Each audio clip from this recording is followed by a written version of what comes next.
Hello, everyone. My name is Justin, and I'm joined here tonight by my best friend, Gage. We are Is It Scary, Wisconsin, and we have the pleasure of being joined tonight by Kyle Leahy, one of the owners of Green Bay Fear Haunted Attraction in Green Bay, Wisconsin. Kyle, great to have you on the show, and thank you for giving us your time tonight. Oh, thank you. I finally made it. Yep, you're a big deal now. No, you've been a big deal for a long time, and it's going to take us right into my first question, which I think is really pertinent and important. How did you come to be involved in Green Bay Fear Haunted Attraction? I'm from Florida. I moved up from Florida to Wisconsin. I worked at Terror on the Fox for a few years, and then I worked at a different haunt, and then I went to Green Bay Fear in 2017. I don't really remember how I started that year. I think I got conned into it. But so I did a season there and then I left and then I was gone. I wasn't working in the industry anymore.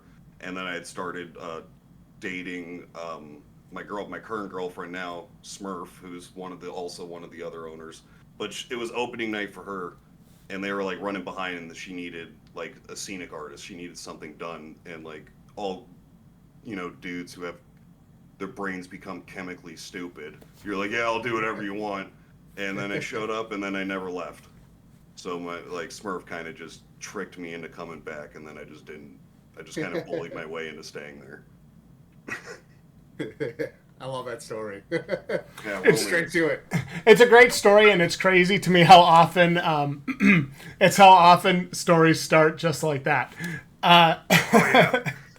My girl brought me into this. My wife brought me into this. I can't get out. They won't let me leave.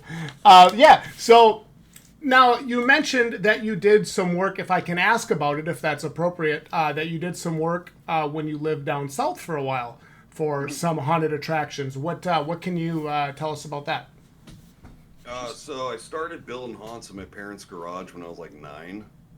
10 or something, and like it would just be like a really bad like black and purple sheets. I built like coffins out of cardboard. I had no idea what I was doing.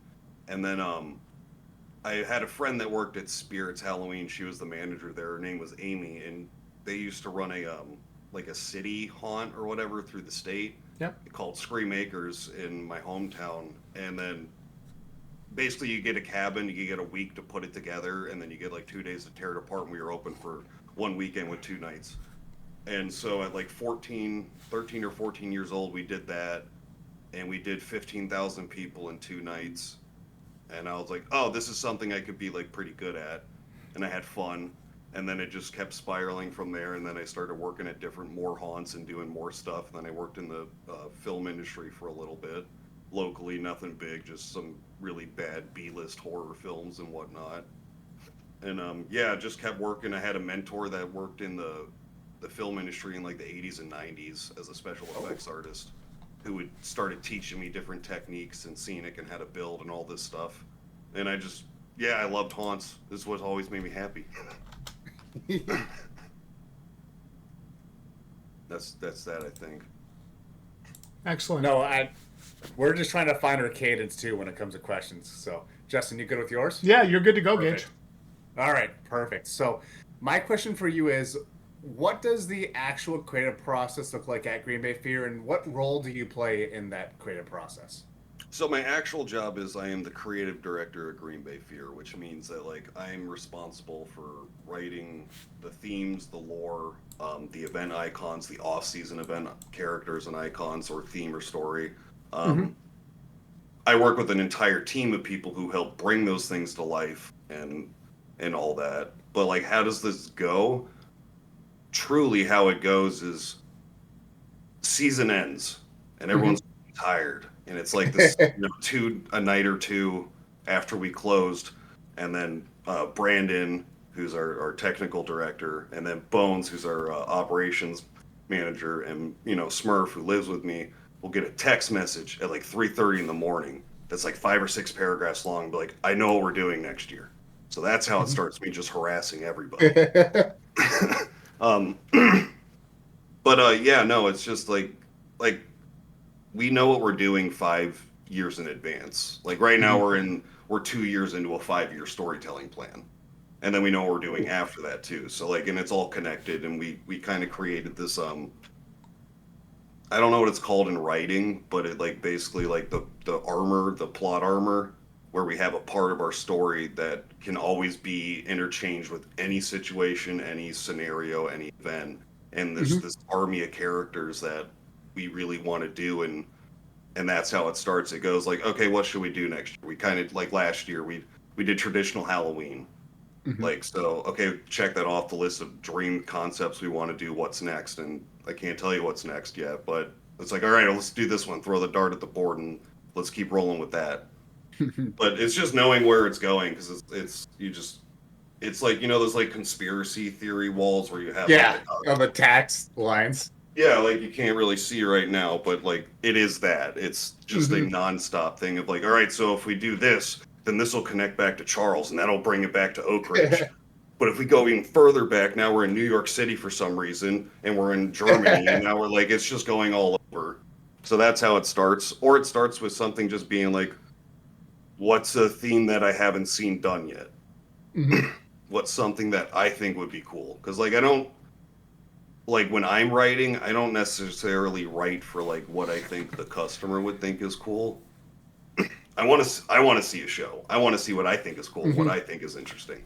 So like this year, it was all about like I got really big into history. A huge thing about history. A lot of it's based on true like events and things that happen, and then that's what it could be. Like I could hear a song and suddenly I have an entire season planned out, because like a single lyric was like, oh shit, that's it. Let's do that. Let's find a way to make that work. Yeah. Yeah, absolutely. And, you know, you mentioned you guys kind of have your story planned out for years to come, or for whatever seasons to come and stuff. And it's very obvious, right? Just when we look at the quality of the storytelling, you know, we talked about this a little bit off camera before we started tonight. The quality of the storytelling at Green Bay Fair has really, really improved recently. And when you have things where you're like, okay, this is where we are and this is where we can go, here's everything in between, it makes it a lot easier to tell a coherent, or at least a more digestible story when you are actually able to see your options on the table, I think. So I think that's really smart, and it definitely shows in the storytelling and the story performance at Green Bay Fair recently, for sure. No question. No question. Thank you. I appreciate that. That's also a testament to like Smurf, like really working with the actors and like getting them to tell these parts of the story that seem like kind of silly. Like I'll hammer in, like I'll write, I think for like the Rippers last year, I wrote like 30 pages of backstory that no one was going to read. Like I think I handed like some of it to the the three actors who portrayed them, and I'm like, you guys like need to read this and learn it. And they're like, we're not. You have stuff from like their childhood. I'm like, yeah, but like they need to, like you like, but the customer doesn't really need to know that. But like Smurf will come and take these little things where it's like, you know, you turn a corner and there's this actor does this one thing that like it doesn't seem like it's a big deal, but like subconsciously you're picking up on this immersive story, and like, oh, this one line of dialogue is going to connect back to something you saw in the opening show or in the promo or whatever the situation is. So like bravo to that. I listen to a couple different hunt related podcasts, and there are a lot of times where like owners will talk about, you know, sometimes with storytelling with characters, people will come in with these 10-page backstories about their character and where they came from and what's so important to them. And like you said, the customer never sees this, right? No.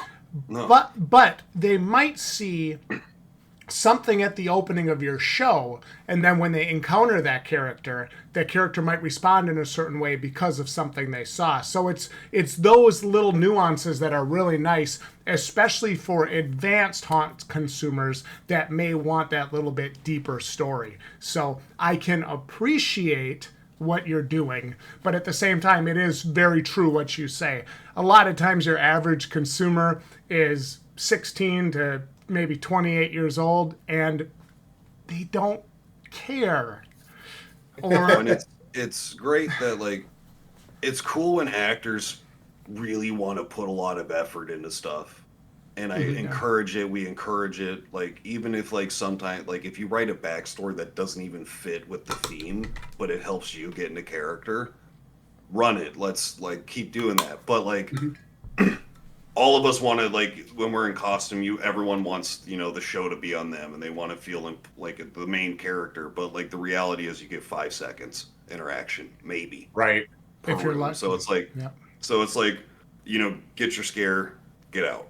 Get your scare, get out. Keep the immersion, but like listen, no one wants to come through, and every room is this. I'm this big boy who's done this and that, and they call me, Clarence the Cleaver Man because I came from the woods in the bed. Like, all right, I appreciate it, but you lost me 2 words into that sentence because you're just doing word jumble at that point. And 15 minutes later, they're still talking, and the customer still doesn't care.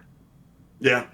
That's how, like, it's fun. It's funny during the opening show, and like you can see that sometimes on the customers, and you're like, "Come on, man! It's like we put a lot of work into this. It looks cool. Just wait 3 more minutes, and I promise you're gonna have a good time." So, I think having goals, and I think having structure to everything you do, especially when you're trying to promote a business or you're trying to build a haunted attraction, right? I think that's really important. So my question to you, you personally, we'll leave the whole ownership team aside. I'm just speaking with you personally on this one.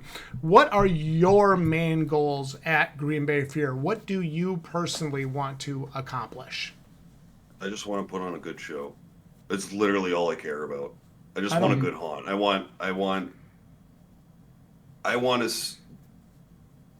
want people to come through Green Bay Fear and they leave like not just like, oh, that was cool. Like it was like that was a thing I had never knew I could experience, or like I didn't think that a haunt could become such a like impactful and thing for me. Like another thing I always used to say when I was younger is like I want people to feel like they're gonna die, but in a safe and controlled environment. That's a great way of putting it. Yeah, well, I mean that's what a haunt is. Like a haunted Exactly. house is just simulated death and torture, but you get to see it up close, but you know it's not going to happen to you. But there's a split second where you're like, maybe, I don't know, but no, I love haunts, I love horror, I love the atmosphere. I just want to put on a good show. That's where Justin always says everything's short of putting a bag over my head and hitting me with the bat. Like Yeah.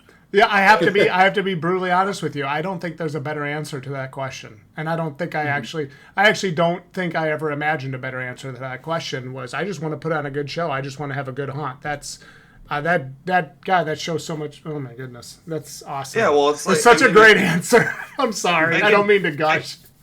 I could do the thing that like, and I think that 99.9% of people that are in the business feel the exact same way that I do. Yep.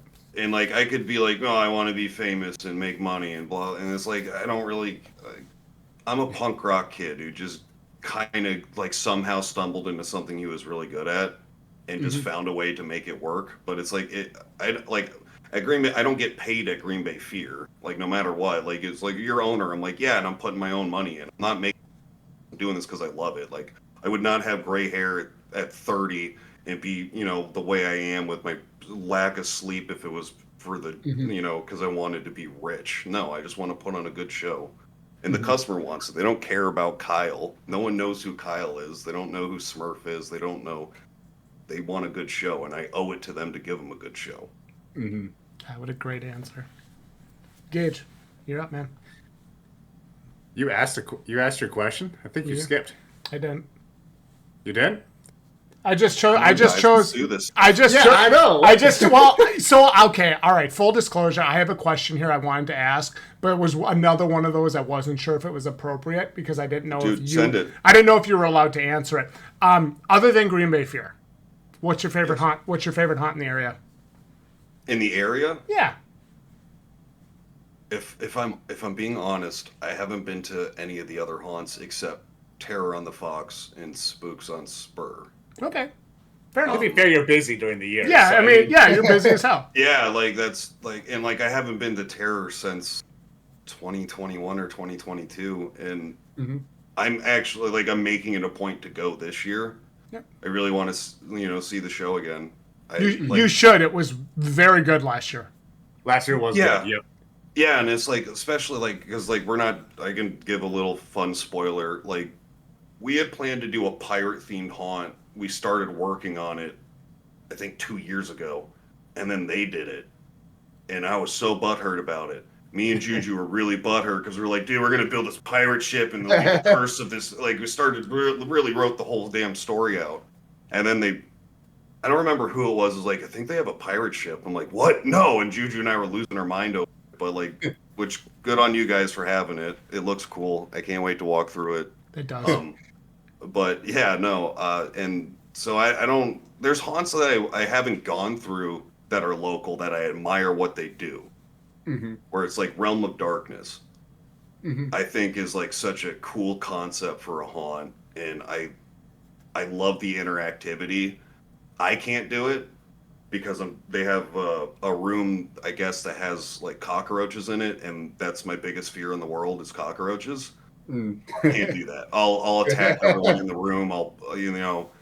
Yeah, they definitely push it on you. Yeah, like, and also like I'm one of those people like I don't really like the interact. I don't like when if someone can touch me or like force me to do something. I don't like that. It puts me into my fight or flight, and I go into fight mode. So I just know it's like, all right, I can't go through it because that's how my body and brain reacts. But like, I admire what they do, and I think it's really cool what they do. Yeah, Dalton and Ben at Realm of Darkness are two incredibly talented individuals, and their team that they work with is just 5-star. I haven't met Ben or what's the other gentleman's name? Dalton and Ben. Dalton. I haven't met them, but I know a couple of the people that work there that like I worked with when I worked at Terror, and like they're good shit. They're great artists. They're good. And so like that's fun. Also like it's always cool, and like some of these people that I like knew either like when I was doing like like if I was like at Terror when I did the house managing and shit, where it's like some of these people that were kids now or younger, and now they're like doing this all cool stuff, and like same with Fear, where there's a lot of like actors that I knew when they were like 13 and now they're adults and they're like doing gnarly shit, and I'm like, awesome, do better than me, do better than I ever could, like keep going. Like, and that makes me really excited. Yeah, it is. That is, I think that would be because, a lot of people don't know the story between Gage and I. He worked for me when he was 16 years old. So he's 28 now. So that gives you some kind of semblance of how long him and I have known each other. And getting to watch somebody when they start, like when they first work for you, whether it's in a haunt or in a grocery store or in a retail or wherever, and then seeing them 5-10 years down the road, how they've matured, how they've grown, and how they've learned to take things on by themselves and kind of go out and maybe even teach others. That's a really cool feeling as somebody who's in that kind of management position. So I think for myself, if I was ever involved in a haunt and I was able to see stuff like that, like see these like younger kids who start, they get their first maybe part as an actor or an actress. And then, years later, 5 years, 10 years later, you see them come in as like a hardcore actor, like really doing stuff you never thought of before. That I think for me would be the coolest part of being involved in the industry. At least it's so for me. exciting. Yeah, it is like really rewarding when I like start seeing like marketing from like the other haunts and stuff, and I'm like, I know who the actor is behind it, or I know who did the makeup, and I'm like, oh, that looks really cool. Yeah. And like I don't talk to anybody, but I want to be like send them a text message, be like, that looks really good job, but like I'm a recluse and I don't want to hang out. I just want to work. Same. But no, I mean it with love, guys. I see all your work, and it's great. Yeah, for sure. All right, Gage, now you're up. So you kind of already answered this earlier with that great response, but I do want to just maybe want to reiterate it.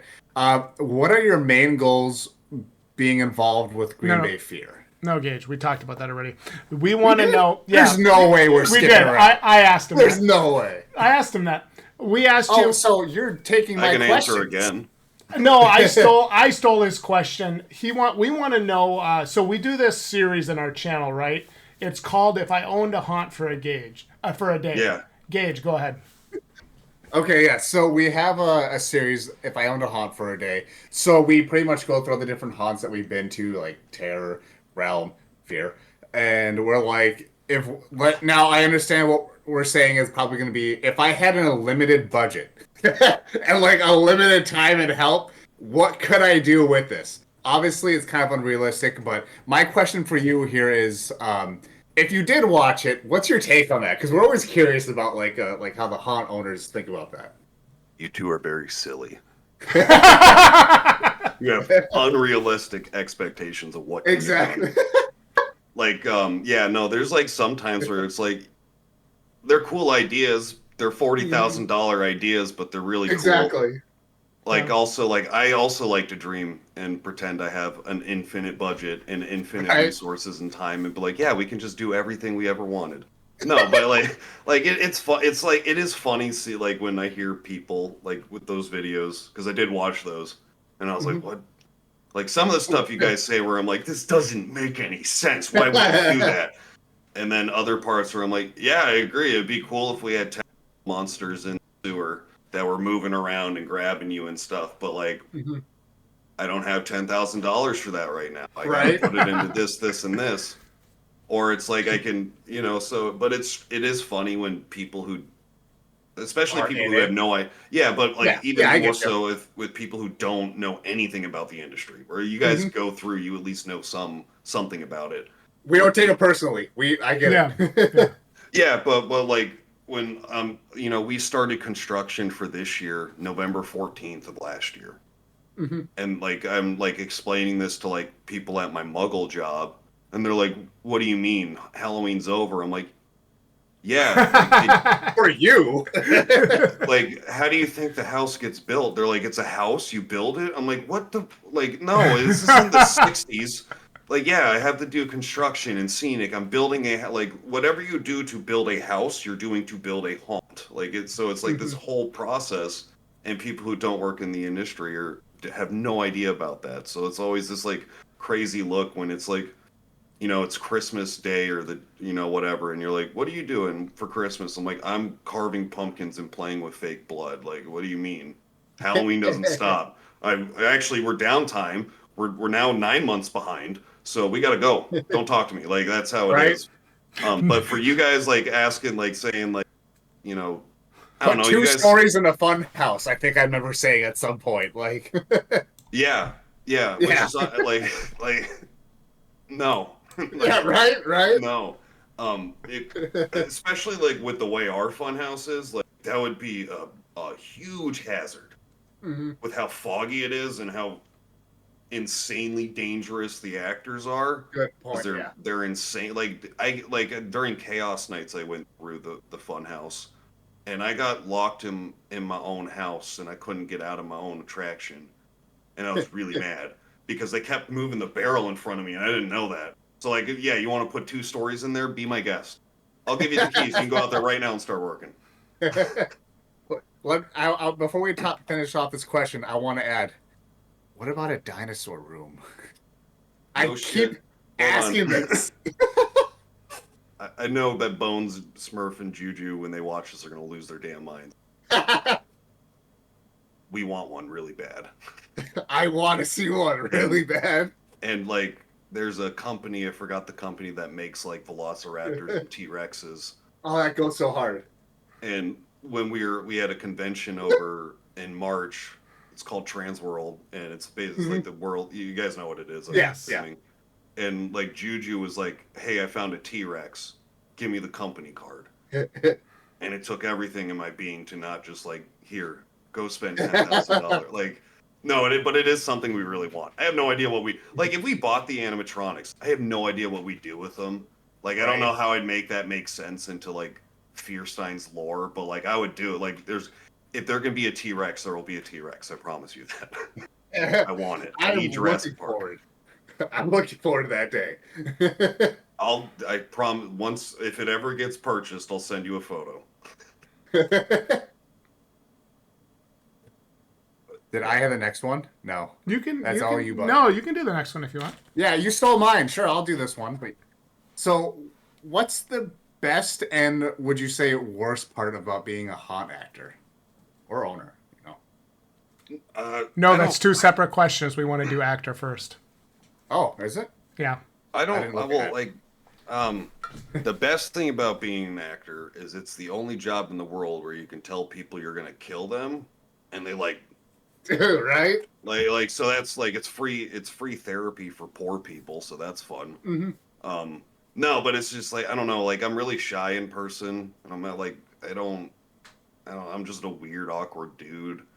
So like when I'm in Relatable. costume or whatever, like I don't like I'm not Kyle if I'm playing like Billy Black or Faceless or any of the other like it's like I get to be this dude, this character where I have no fear and I feel powerful and I can just interact with people. So Hmm. like that's cool. It's like a huge confidence boost. It's really fun, obviously. Um, uh, like I like the customer interaction. Like I love getting a good scare and all that, but it's also like I like making people laugh. I have a lot of Hmm. fun. Like if I'm inside of an attraction, like if I'm in a set, like I'm just scaring you. I won't be funny inside the house or the woods or the fun house. But if I'm in the queue line, it's like basically what my job is to be as a glorified selfies person, where I just take selfies all Hmm. night. But if I'm gonna do that, like I'm gonna have fun with it, and I want the customers to have fun, and I want everyone around us to be having fun and be seeing this like crazy dude doing whatever the hell it is to make you laugh and scream in terror. So that's good. The most like the worst thing about it, uh, it's exhausting. It's physically exhausting and it's emotionally demanding. Because like customer doesn't care if you're having a bad day, Right, right. and no matter like Thank you. they don't care if you're sick. They don't care if you're having a bad day. And they shouldn't. They pay for an experience. I Hmm. owe them that experience. But like when we did 20 Years of Fear and like the very first time we did an opening ringmaster, and like before I went on stage, I was puking my guts out because I was having an anxiety attack. I did the show and I ran back down and was thrown up again. I had to eat a Hmm. bunch of mints and brush my teeth and then pretend like I'm this big, powerful demon. And it's like the whole night it was just anxiety and panic. Um, Hmm. so like that's rough. And also no one likes a tough guy when you go through haunts. You know, like the whole like yeah you can't scare me, and then they get mad at you when you scare them, Yeah. Right? I'm a and they big tough try guy to and I ain't afraid of shit. I was a right. Navy SEALs, man. This don't scare me. Yeah, Yeah. and it's like you get that. You get the like sexual harassment's a huge problem in our Yeah. industry, and it does not matter if you're a dude. Like it obviously happens to women way more Yeah. frequently, and it's like, but as a dude, every year I have people groping me and you know Hmm. trying to. They're just being inappropriate to a point where it's gross and confusing Hmm. because like you don't know what I look like under this. Like Right. I'm average at best. Like, what are we doing here? Stop this. Like, and it's like I have spent my entire like childhood and adult life trying to be scary and master my craft, and you're just looking at me like I'm candy, and Right. that's uncomfortable. Like, I don't want that. So that's a huge problem, and like especially feel that way for like for me, like like I can just way. I at this point you kind of learn to just like, all right, I don't interact with that group anymore. Yeah.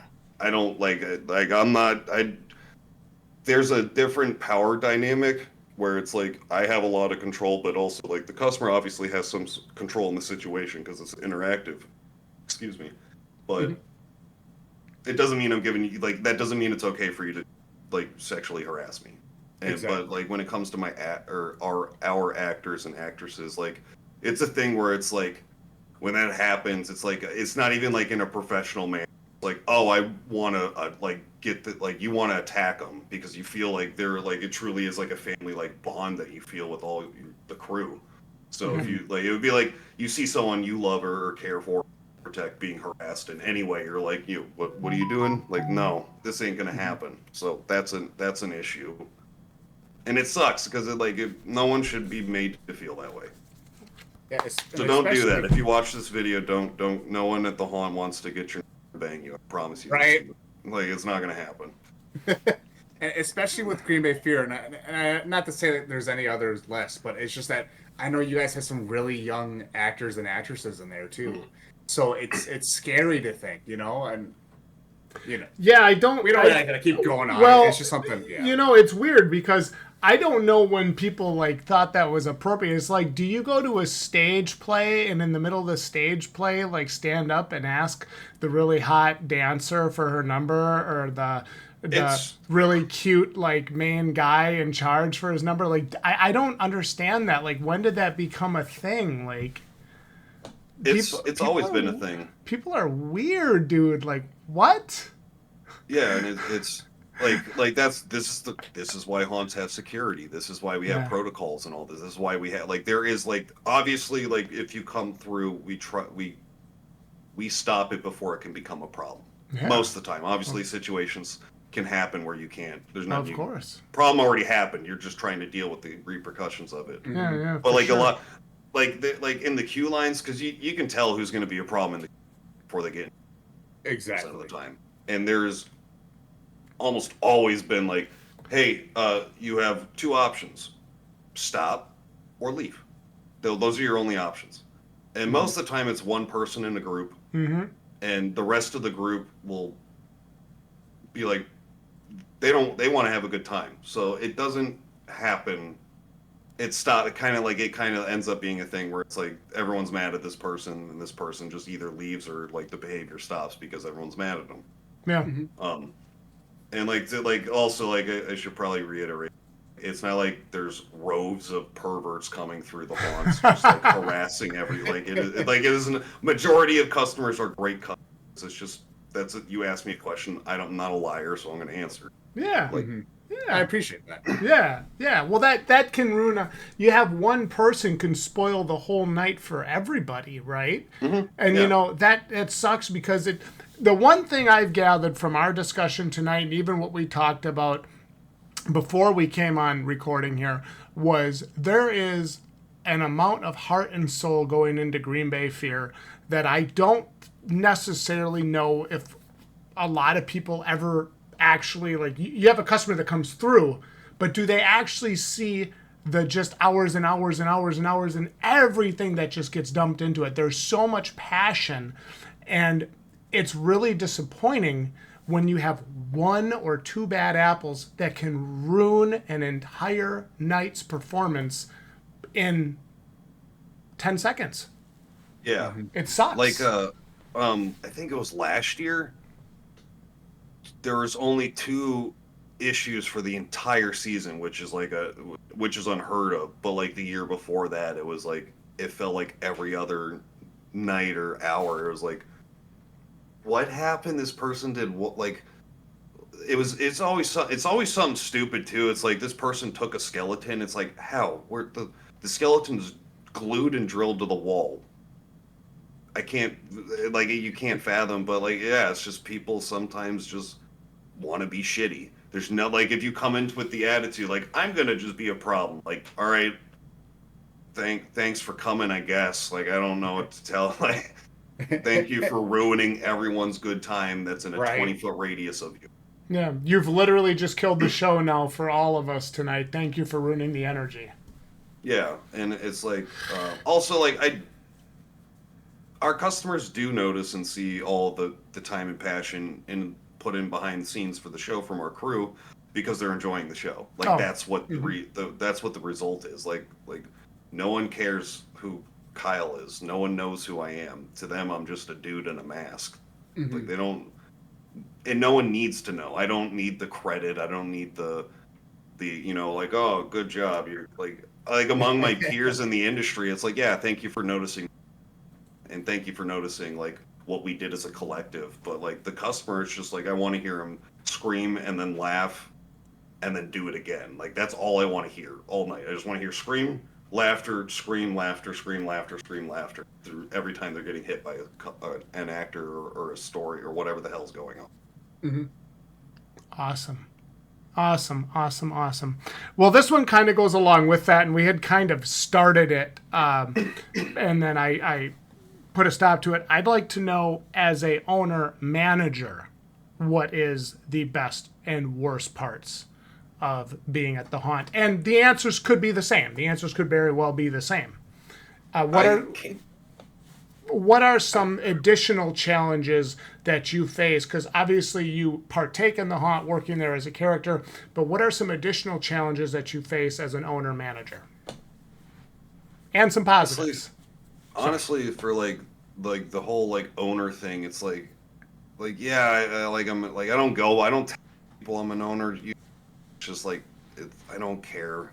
Like I care, I love it. I'm so thankful. It's the greatest opportunity I've ever been given in my life. But like I'm not one of those dudes who's gonna be like, yeah, I'm an owner. Look at me. Like Yeah. it's Or like buy me a that's drink. yeah, it's like I try to be like, no, I'm the creative director. Like that's the thing I'm really like proud of and passionate about, and that I Mhm. worked really hard to do. Like owning a haunt is awesome, and I love it. But I don't know. Like if I'm honest, like the other three business partners are 100% more professional owners, and like Brandon and Smurf, like and Bones are like genius level, understanding like the legality of what we can and can't do, how we pay bills and all that. Like I don't know how to do that. I'm a kid who plays with blood and somehow got really good at it. Like I write stories. I have no idea how to. I don't know how to fill out a tax form. They had to walk me.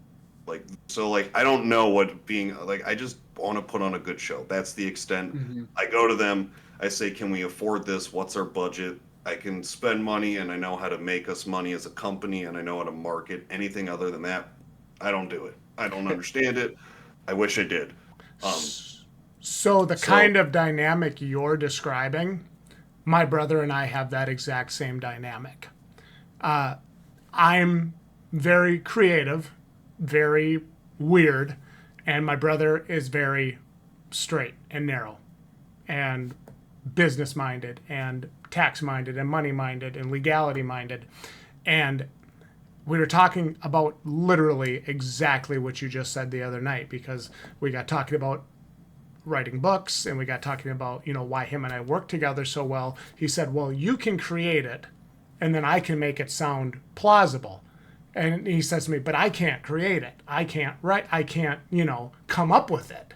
And just listening to you talk about that, that really resonates with me. And I think it's okay. I think yeah, it's, and it's yeah. and that's not to say that like Bones and Brandon and Smurf aren't creative Yeah, yeah, of because course not. Of course not. like full disclosure, I hate saying this and everyone knows it, but like Smurf is a better scenic artist than me, and I'm not at all butthurt by that at all. I'm not at all Mhm. jealous of her skill set where she can just learn it. Like this year, she just decided to learn how to build pneumatics from scratch, That's which is awesome. very upsetting. Yeah, but who the hell does that? Who just watches a YouTube video and goes like, "All right, I got it," and then like the next day, there I can't tell you what it is, but there's this thing built in the living room, and I'm like, "This doesn't make sense." It took me years to figure out what I'm doing. She did it in a day, like, and so like they are super creative. It's just I know my skill set, which is strictly just being creave. Yeah. Like I It's can't. what you're good at. Yeah, and it's like I try to learn the other stuff, but like I'm just not. I wasn't good in school for a reason. Like I so there's that, and then I can speak more on a manager. Like the best thing about being my like in my position is that I can write something down that's been in my brain for it could be anywhere from like a day to like there's designs we're pulling from my childhood, so they're 15, 20 years old, and I can write it down or I have a little drawing of it and I can go to everybody and be like, I want to do this thing. And then suddenly, a month later, this thing is now real. And there's been a whole crew of people that worked on it to make this one little stupid thing that I thought might be spooky or cool or whatever is real now. And I love that. I love being around the creativity. I love seeing things come to life. Like last night when we got to shoot our promo, and Mhm. I got to see the event icon character come to life for the first time, and it's a character I started designing 2 3 years ago, and now he's like real, and I'm looking at him Mhm. for the first time like holy shit, this dude is real, he's really scary. I love that. That's awesome. And I love being surrounded by creativity, and I love when people just start bringing creativity into stuff, even if it's like I explained to you guys on like kind of like before we were recording. is like my job is to write stuff and coordinate and create a lore in an event, and then I will be like, it has to be this way. It cannot change. And then someone will walk by and be like, you should do this instead. I'm like, this is brilliant. We have to do this exact thing. No one ever quite. Why did we not think of this before? And it's like, that's cool, because then you have this whole melding process where also like you're seeing shit that you didn't see before. You're like, I I guess you're right. Ghost doesn't have to talk right now, but he could growl, and then he could talk later, and then, or all these different things. Like, with the Rippers, there was a lot of that from last year, the Samhain Rippers, and like, I wrote these characters for the three actors, and kind of was just like, all right, do this. And then they just decided to do it better than what I had thought it could be done, and which was like really cool to you start seeing this trio of serial killers come into life, and then was one of my favorite kind of stories I got to write. I've always wanted to do this slasher traditional Halloween and kind of bring it back to the Hollow and how it connects back to all of our lore, and just seeing these little nuances of the characters that like I didn't write, they created.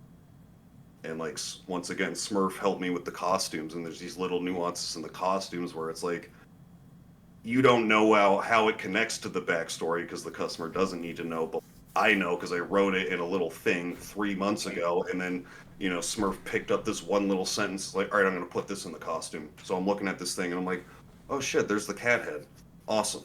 Like there's these little things that come up, and that's cool. It's really cool to be around and surrounded by that. And then like the most stressful part about like being in my position is that if something doesn't go exactly the way that I need the story to go, that becomes it, like where it's like, why are we not doing this? So it's like a lot of pressure and a lot of stress that I put on myself, even though the customer doesn't know, but I know. So like I want it to be done. So that creative differences, there's always moments where it's like, I think it should be done this way, and this person thinks it should be done that way.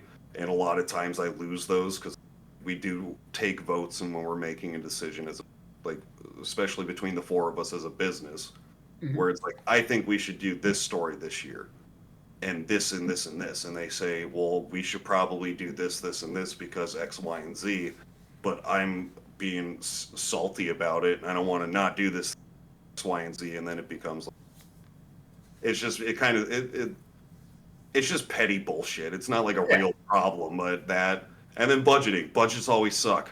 Right. Like, I want to buy that dinosaur. Yeah, I want the dinosaur. I want another $40,000 in lumber. It doesn't exist. It's not how reality works. Right. But I want to pretend like it does. Gage, why don't you ask the next question, Gage? So this is something I thought of, and I want to know who's the one that arranges those pre-release haunt kits y'all make for us, and like that box, the barbed wire, and that, and the letters, and just all that fun little stuff. Who does that? Because that's really interesting. It's Me. fun. Perfect You did time. such a great job with those. I bet you're enjoying. I don't know if you joined the live stream, but I don't know if you saw that. But just us trying to decipher. Okay, A, that looks like a J. Oh, dude, I was having a ball, man. I was outside having a cigarette, and I walked in, and Smurf was just kind of relaxing, and I'm like, I have outdone myself this time. But no, like, so like all those like little things like that is like just another aspect of what I view as my job and my responsibility to tell a story. And also, like, who the hell doesn't want to get these like essentially like snuff film in a box delivered to them? Like, I think that's rad, and it's such a cool thing. And, It was really cool. Yeah, and it's like, I think for specifically for this year's event box, like I had like the character who played the ghoul last year, like actually tied the box up for me because I can't tie knots, and he made the little barbed wire things. And then I had 3 people decipher the letter before I sent it or put it in the box, because I had to make sure I did everything right, which, like, I think I still spelled things wrong, and I appreciate you just ignoring it anyways. We didn't even notice. Oh, good. Well, yeah, but... It was perfect. What are you talking about? Yeah, no, right? No, guys, it's movie magic over here. Don't worry about it. But no, yeah, like I just wanted, like once again, I just want to do cool shit and tell a cool story. Actually, it's not me; it's they do. The haunt makes me Yeah. do it. I have no choice. You know. Well, the visual creativity of it is definitely there because I don't. I'm sure you saw the video. And I think Smurf is the one who actually commented and laughed. And I said, I'm driving to Justin's house with this in my passenger seat. It's a box, barbed wire, bloody, and I saw a cop. And I think he was following me at one point or whatever. I don't know. But I'm like, please don't pull me over. Please don't. Because I'm like, dude, this looks so good. I've been in that situation. It's rough. Yeah, no, that was I love those things. And like the Ripper one from the year previous, like I really like it. It was something I wanted to start doing the year of Charles, but I just didn't have time or whatever. There were whatever reason happened, I didn't have time to do it. And then I was like, I'll do it with the Ringmaster, and I didn't have time to do it. And then I was like, I'm doing it with the Rippers. And so I made the small little like package, and then I was like all things, when you do it well and it like is good, it's like the sequel's always got to be bigger and better. So I'm like, all right, we got to get a box this time. And I already know. Yeah, I know already. I'm not telling you. The sequel sequel was its own hour-long movie, for Christ's sakes. Yeah, and it's like almost like you guys are about to get another one here shortly. I don't know though. Ooh. And well, first of all, I want to say thank you so much for letting us do that. Yeah, by the way, because that's huge.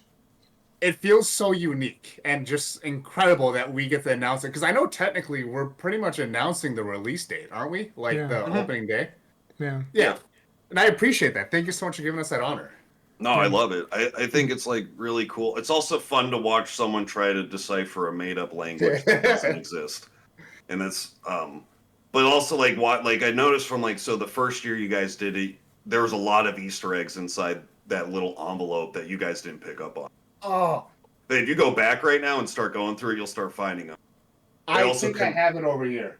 They also connect to a lot of stuff that you got in the package this year so far. Hang on. Y'all keep continuing. I think you get the next question, Justin. I gotta see this. But it was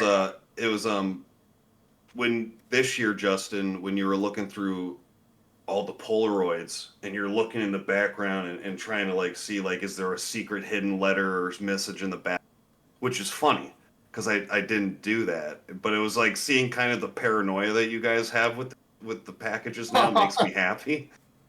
Yeah.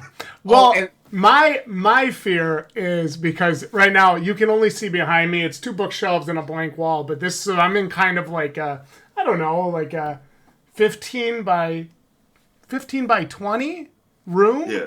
It's got my video games, a TV, and my gaming rig in it, which is where I do all my YouTube work and stuff. And my fear is that we're going to be in here opening one of these and we're going to do a review that pisses you off and you're going to send me a glitter bomb and my room's going to be covered in glitter. Did you say a glitter bomb? Yeah. My shit's going to be all covered in glitter. So that's why the last couple of years I've been like, and it never happens, but I promise you I'll never do that with the glitter. Thank you. Just blood.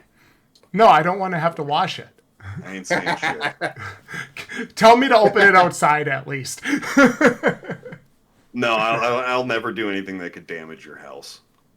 Your self-esteem, yeah, but not your house. Here's the thing. I really appreciate that level of immersion and that level of, like we talk, of inclusion, letting us basically putting your haunted attractions launch into the hands of 2 YouTubers who go around and review haunted attractions. I mean, that's I told Gage this, and I know Gage understands this. I mean, that's a huge deal. That's a big honor, and I take it really seriously, which is why when you guys gave us that box, we were kind of walking out that night, and I was like, hey, dude, we got to make sure we give these guys the time they deserve for this. Because my lizard brain says, go home tonight and open it tonight. But my other brain says, hey, you worked all day. You're not going to have the energy to, this is going to be intense. You're not going to have the energy to break it down like you should. wait until you're ready. And of course, I work all weekend, so we made plans to open it up on a Sunday afternoon, I think. And I'm so I think glad. it was like a week or two later. Yeah, it was like a week later. And I have to be honest with you, I'm glad we did it when we did, because we could actually dive into it, decode the whole letter, go live on Instagram, and do all this cool stuff to really include our community and get people watching and at least get some people to see it. So that that made me so happy that we were able to do that. So I do really want to say thank you for including us. No, thank you. I think I've watched that video probably literally like 20 times, and it's full. Like I just sit there, like if I'm sad or having a rough day, I'm like, I'm just gonna watch these guys like kind of solve this weird clue I made. Like, and it's also like it just kind of helps me when I'm working on this, like as I'm like working on this season, where I'm like, what did I put in? Like I got to go back and make like. I made a mistake and I accidentally like threw away the original like codex of the block language. So like I had to rewatch the video to screenshot it so I could still have a key to solve my own language. I can send it to you. Just text me, man. Go on Instagram. But I got it now. So but yeah, no, it's like I don't know. It's one of those things where it's like my favorite place on earth, like which all my friends knew I was going to eventually to is like Halloween Horror Nights at Universal Studios Orlando. And like if they had sent me a media package like that, I would put a bullet in my skull. I could die happy. Like that's like, and I'm not saying that's how it is for you, but it's just that's how we felt when we got that box from you. That's exactly how we felt. We were like, dude, what just happened? I want you to know, you made me look really good because I had my friends up because that was the day before my wedding, frankly. So I love how that all worked out. I went to Chaos Nights the night and then the wedding after. But like we had that crazy box. You gave that to us, and then I'm holding it, and my friends are like, I want to open that. You're kind of a big deal. Like what? Like what did they just give you? Yeah, I'm like, don't. It happens. They gave it to us last year. You'll see a video. We can't open it. It's so sitting in the back of my Jeep for the longest time. But yeah. Yeah, it's a really cool way to like I know, like obviously you guys come to our off-season events and you've come to everyone, and I thank you, appreciate it. But like it's a way to start like, okay, off seasons, Chaos Nights or Dead of some whatever event we're doing, Revenge is over. Now we're moving into like the new cycle. The for in this year the 22nd cycle or 22nd year. Yeah, so it's like, all right, I all like instantly like, all right, let's go full, let's never stop. Like that's my mentality. And what better way to do that than really setting up the story and your start? Like there's this, it's just sets up like what the hell are we getting ourselves into this year? And that's all. I'm all about that. I'm all about the anticipation. I'm all about the background and the story and the lore. So yeah, I love making them. You're going to get more. Even if you tell me to stop, I will keep making them. I don't know if you noticed. If you go back and watch the video, well, you definitely noticed. You can see where when we were decoding the letter, I didn't realize that the numbers key you gave me was as important as it was. So I feel stupid even admitting this. I'm not as smart as I like to think I am. And I was decoding the thing, and I read and decoded second cycle because I thought you were crossing the one thing off. And I was like, no. Wait a minute, lizard brain, go back. And then I looked at the key. I'm like, that's 22nd. Yeah, damn it. I noticed that right. I felt so stupid. Which is why I went in and added it either to the comment section or to the description of the video. It was you put it in the comments section. Yeah, I actually added it. Don't feel bad. It took like some of the people like way longer to decode the whole thing. Oh my god, dude! I felt so. Like, you guys actually did it really quickly. And it was like so. Yeah. Huh? Well, I mean, us. I say it. So, to be fair to the others, but yeah, sorry. Yeah. Yeah, those are just really cool things. It's like we've been talking this whole video, right? You talk about how you want to be the creative mind, and you this is what you're good at, and this is what you do. And so I see things like that. I'm just like, I've never seen stuff like that from a haunt before. Like this is like the ultimate media experience, right? And other haunts have done this. Well, of course. don't think locally, maybe not. That I don't know. Mhm. Just And- like I know for a fact, like there hasn't been a local haunt that does an opening show though. Yeah. Yeah. And At least that I know of, unless someone else is doing it. I no. can't think of any others. I think it's really cool, and and Gage and I just talk about this sometimes, right? Like how this Is It Scary project has grown, not to detract from the conversation here, but we talk about this sometimes. It's like, man, dude, remember when we were going to Green Bay Fear every week? Like we literally went like once or twice a week. This was way back. And then I'm like, man, remember we used to go to Terror on the Fox and Green Bay Fear, and those were the only two haunts we would go to. Remember that? And remember how like nobody at either of the haunts would really they didn't know us, they didn't really talk to us or anything, blah blah blah. And then we started talking to people and like making friends in the industry, and then we started the channel, and we started building the channel. And remember how we set these goals for ourselves, and we said we wanted to get invited backstage, and we wanted to have one of them recognize us. We would just kind of talk about all these little things that have happened. And now this year I told him, I said, man, it would be really cool to get invited to like a media night or to get like media packages, right? You hand us the big package, the big media package for Green Bay Fear, and my contact at Terror on the Fox invites us to their official media night. I thought, like, it's just such a cool experience, dude. And as two people on the outside, it is really cool to have the opportunity to be a part of stuff like that. So I guess I want to say thank you. Like, really. Thank you. I mean, you guys actually like it may just seem like it's like doing like what we like haunts, and it's like it is that, like, but that's also like it's fun.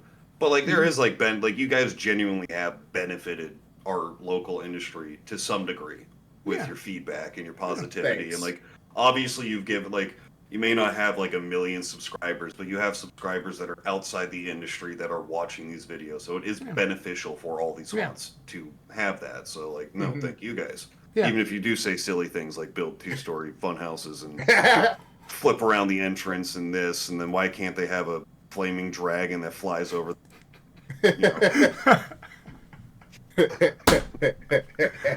Okay, my last question for you. Can I gush on one more thing quick?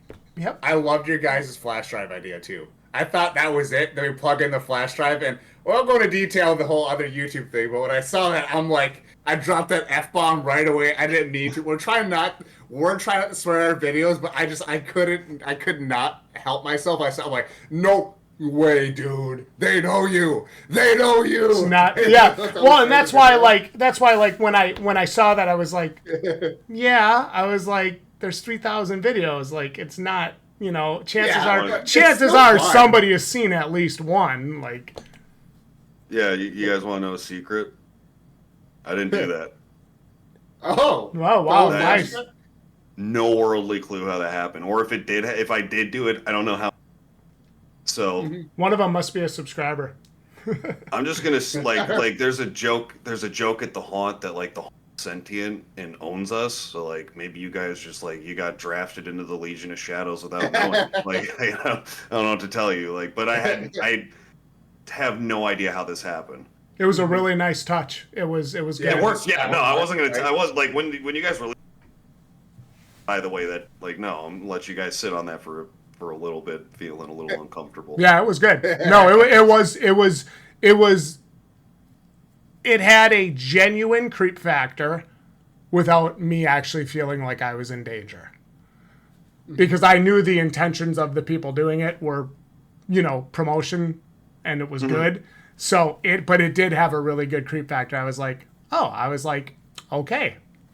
Yeah, there have been ideas for like the media packages that we do give you that like the rest of the team has kind of told me like we can't do that. And I'm like, but it'd be like really scary. Take a picture of the outside of my house. Yeah, that would be too far. yeah, like do it. Literally Do it. Like there was that. There's a lot of stuff where I'm like, what if we did this or whatever, and like, or Bones has come up with some really like borderline criminally insane ideas where like even I'm like, dude, I don't know if we I don't know if we could like simulate kidnapping a local political affiliate. But maybe we could try. Like if we'd done that, we about like doing some like truly like where like we've had to like kind of, do we know any lawyers around here that like reaching out to our friends, like, do you know a lawyer that could give us some legal advice? So yeah, no, we're pushing the envelope, but like just remember, it could always we could always do worse things to you guys in those little packages. You know what? So really, we should be saying thank you, basically.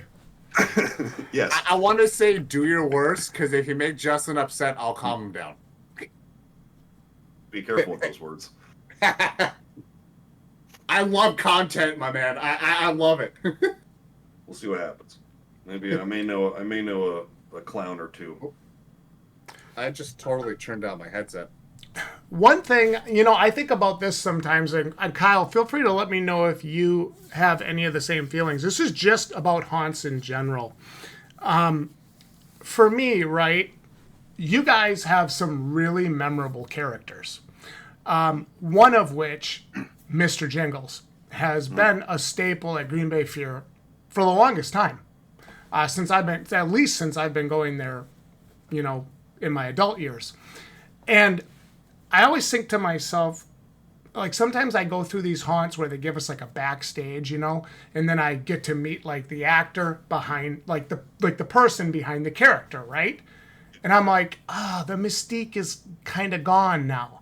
And maybe that's like the child in me that has like stuffed animals and stuff and is like into all that kind of stuff, being like, no, I don't want to see the human being who plays Chaos. No, I don't want to be told this is who plays Mr. Jingles or this is who portrays this person. Like, no, I don't want to know that. But then the other part of me is like the haunt reviewer in me is like, oh, I love how, Kyle does this, or I love how, this person does this or portrays this, or, this.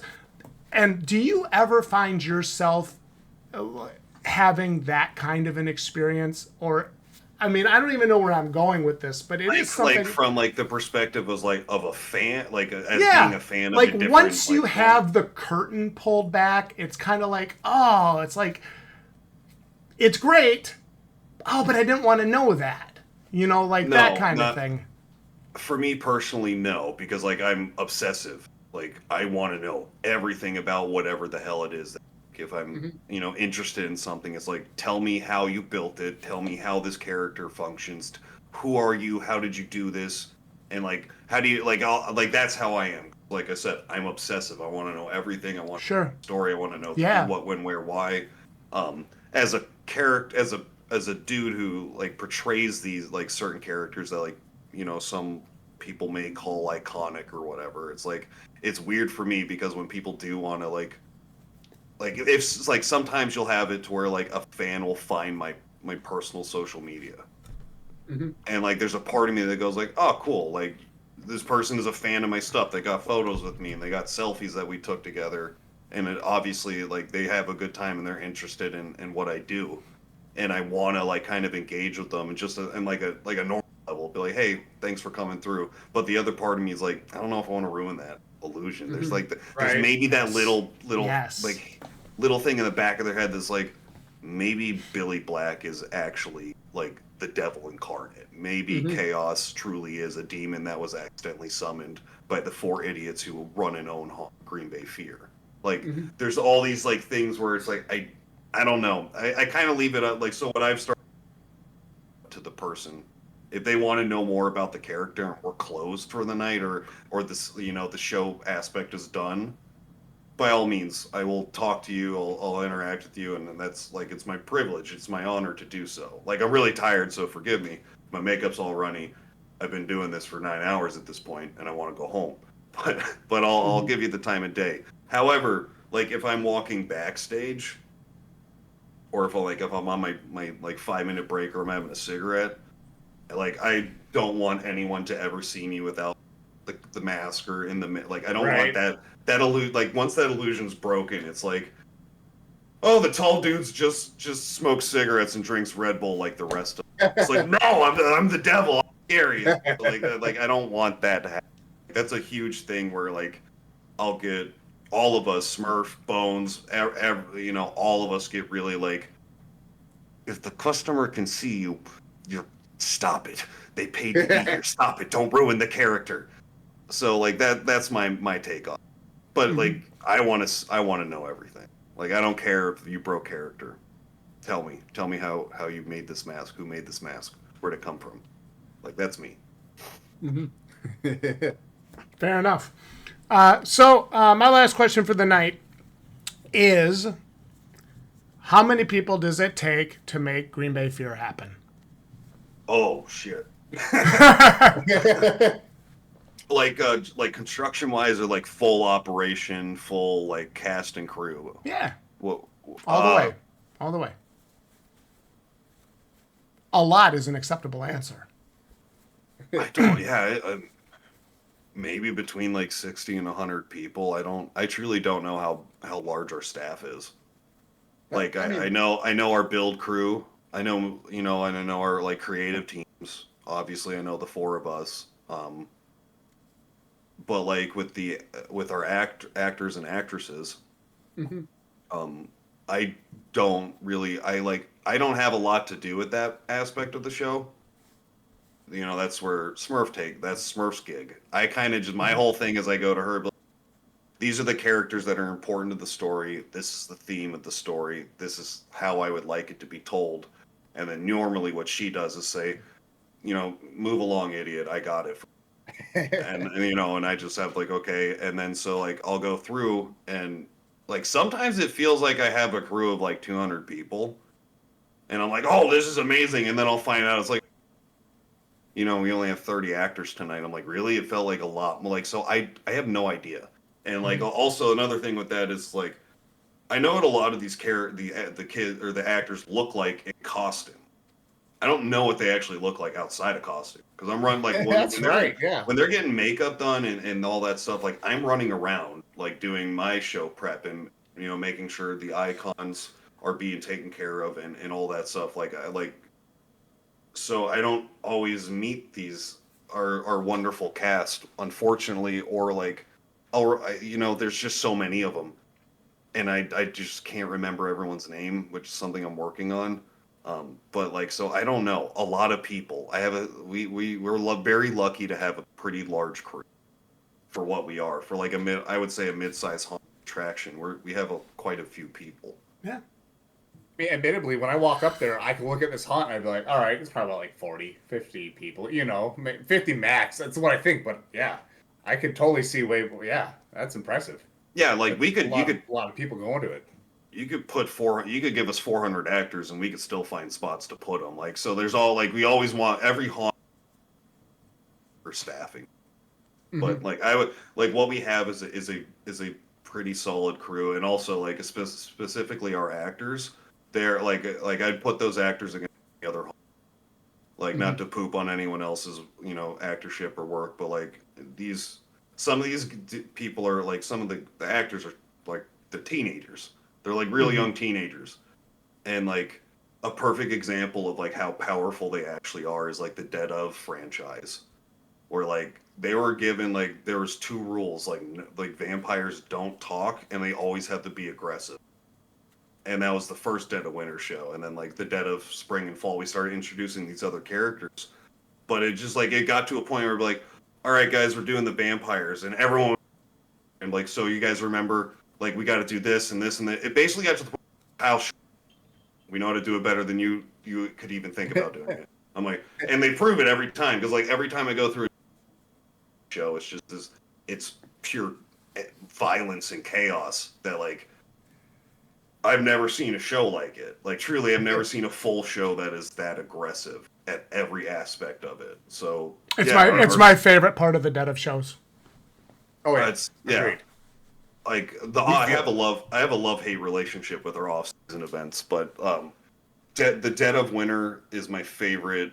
Well, maybe Chaos Nights finally won, but like it's tied between Dead of Winter and Chaos Nights were my two favorite off-season shows. Chaos Nights was really exceptional. Yeah, and I can't take any credit for that. Like that was all 100% Smurf. I think I wrote like there was two characters where I'm like, I want the shooter and I want the gimp, and Mm-hmm. and then everything else was just like us testing characters, and she had worked with me a little bit, being like, so what do you want, like what is the story? I'm like, it's just chaos, there's no like the story is that there's chaos, thus chaos must happen. And Mm-hmm. then I didn't go, I don't think I went through opening our own show because I was busy doing the icon stuff. But then when I walked through the second, or like whenever I finally got to walk through, it was like a jaw dropping, like holy shit, like Right. damn, they did really good. Like I lied. The other thing, it was the chainsaw garden. That was the one I was like gun ho. We got to do chainsaw Yeah, garden. I was actually just literally about to say, hey, whose idea was the chainsaw garden? Because that normally, like we said, normally we walk through there and it's a snooze fest. And this time we walked through there and it was just completely just on its end. It was so good. Well, like I think it was because when we did Dead of Summer, we had the simulated like firefight between like the TFK, the werewolves, and the vampires, and Yeah. like I thought that was my favorite thing at that point done ever. Where I'm like, they literally Dead of Summer was based on I want to have a firefight and I want to blow up the haunted house at the show. Like those are the two things for Dead of Summer, and then I liked it a lot, so I'm like, well, we got to do something really crazy, like because it's chaos. How are we going to do that? And Right. we're like, oh, we'll just take the Pumpkin Boys and give them chainsaws and just fog the place out and just be like, here, be Leatherface. And then like they did it and it was terrifying, and like everyone loved it. Their arms hurt really bad, but they did such a good job, and like, everyone had a good time. So I was like, all right, we're in the right direction. Yeah. It was weird. I could hear people screaming from the chainsaws over the chainsaws soundtrack, over the Midway soundtrack in the parking lot. It was insane. Like I'd Sets not that seen. atmosphere. I had never experienced. Like I don't think we like.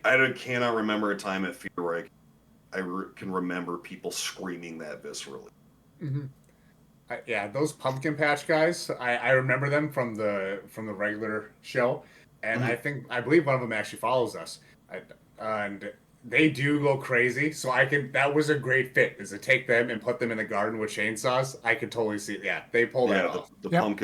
Pumpkin Boy crew is just is phenomenal. Pumpkin Boy crew. Yeah, I gotta tell them that next time I'm going through. It's Yeah, the we call Pumpkin them Boys. Yeah, it's the Pumpkin Boys, Pumpkin Crew. Like they're just phenomenal, and like I finally got to like this 2 weekends ago. I finally got to shoot with a promo, Ooh. and like I'm really excited to have them like in a promotional material, and Mm-hmm. but yeah, I loved Chaos Nights. Like it's so weird because like a lot of people who ask, kind of off topic, but if they ask me about lore or whatever with Fear, it's always the normal season. Like no one asks about the off season, which has its own weird connected history that no Mm-hmm. one else knows, and it shouldn't exist. But like when in Rome, if I'm gonna write a show, I'm writing a show. So like Right. there's this whole other world of Fear that exists, and it's this B-list horror movie splatterhouse that like no one should ever know about. It shouldn't exist. It shouldn't work, but it does. And it's like I love the off-season stuff, but also it's the most stressful shit I do. So Right. You got to prepare for two shows pretty much. So. yeah, and like that's why like Revenge of the '80s is like I love it that show, and I hate it. I hate it so much. It's because like with Revenge of the '80s, like every film that you guys like walked through like doesn't exist. Like we wrote every single movie. They're all made up movies. None of them are real. Which means Mm-hmm. that like I think Revenge 2 had like 29 or 28 different films. The list started at 40, and we just worked our way down. But that Yeah. means 28 different types of characters, 28 different soundtracks, 28 different makeups, 28 different like so it's this huge nightmare to put together. But like also at the same time it's like really cool because like Stabby Wiener Man has no business being scary, and Abduction 1950 had no business being scary, but it was. And then you have like the Camp Blood slasher sequence when you walk through the burning cabin, where like Mm-hmm. that was like it's this really good show that like people kind of understand you're walking smash your shitty 80s horror films, Yeah. but then like that lore is also connected to Dead of Winter, and like that's also connected to Chaos Nights, and then like a couple other shows that we haven't done yet that we're doing in the future. Like they're all connected. So it's like this really weird thing. Yeah, I really enjoyed that Revenge of the '80s. It was just it's cool going through all the different episodes because I did feel like that. All these different new stories just kept hitting you. It was a roller coaster of episodes. Yeah, and sure. and like we're writing like the hell was it? Revenge 3 was written. I think there's like been like 4 or 5 Revenges written at this point. Like, and I'm like I was originally after Revenge 2. I'm like, all right, we're done with the show. I'm never doing it again. And then kind of everyone like wore me down, and we're like, all right, we'll do Revenge 3 eventually. Like, we'll do it in a few years. Nice, very nice. Gage, is there anything else you want to ask tonight? Anything else you want to talk about tonight? Well, I feel like we covered a lot. It was a really great time here. Thank you so much, Kyle. All right. Yeah, I thought there was gonna be like more aggressive questions. No.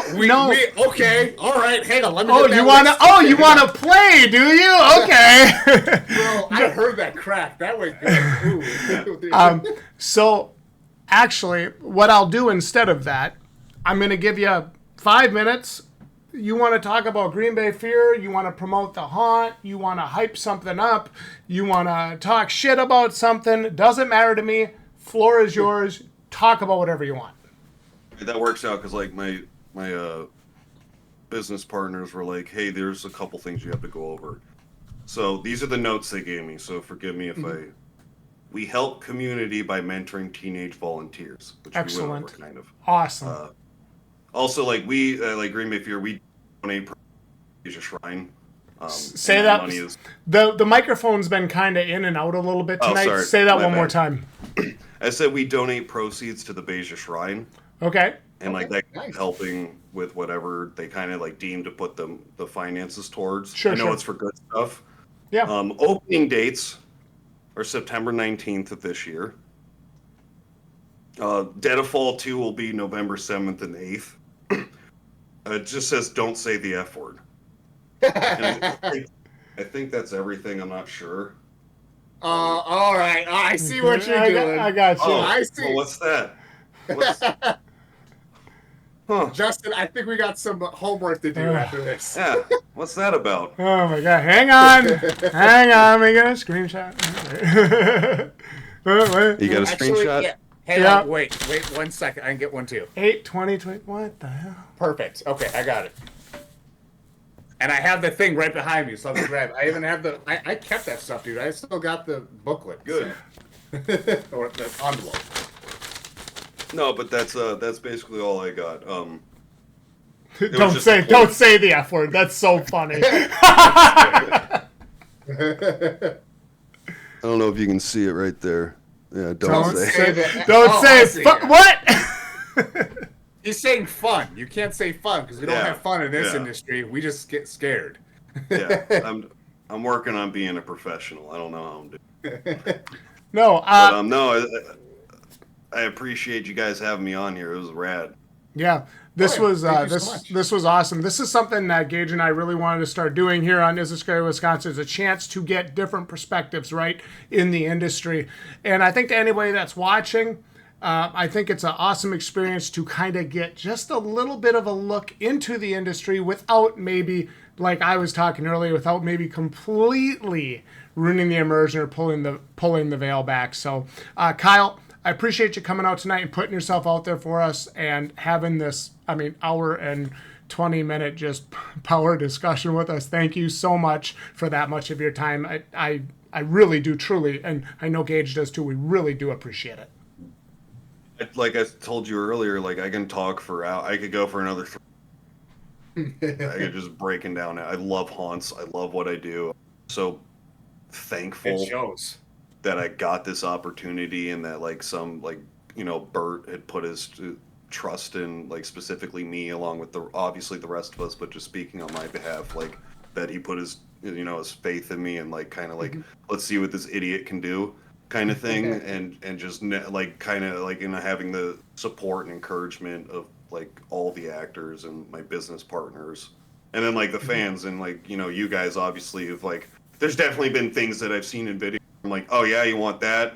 All right, we're doing it tenfold. Like where it pushes me, and like I love that people get to like. There's this weird little world that exists 24/7 where it's like every day can truly just be Halloween if you want it to be, and like that's the life we chose, so that's what we get to do, and it's cool, and I'm really grateful for it. That is awesome. That is so cool. I'm Justin with Is It Scary Wisconsin, joined as usual by my best friend Gage. Remember, guys, make sure you're subscribed here to the channel. Like the video if you enjoyed it. Shoot your comments down below if you have any questions, of course. And make sure you check out those merch links in the description. Be sure to follow us on Instagram. Is It Scary Wisconsin? Not to be confused with some other copycats out there. And ladies and gentlemen, boys and girls, cats and dogs of all ages, thank you all so much for watching. We'll see you right here next time. But Gage, there's a question that the viewers want to know. Now, be careful how you word this. We don't want to get it confused. Is it scary, Wisconsin?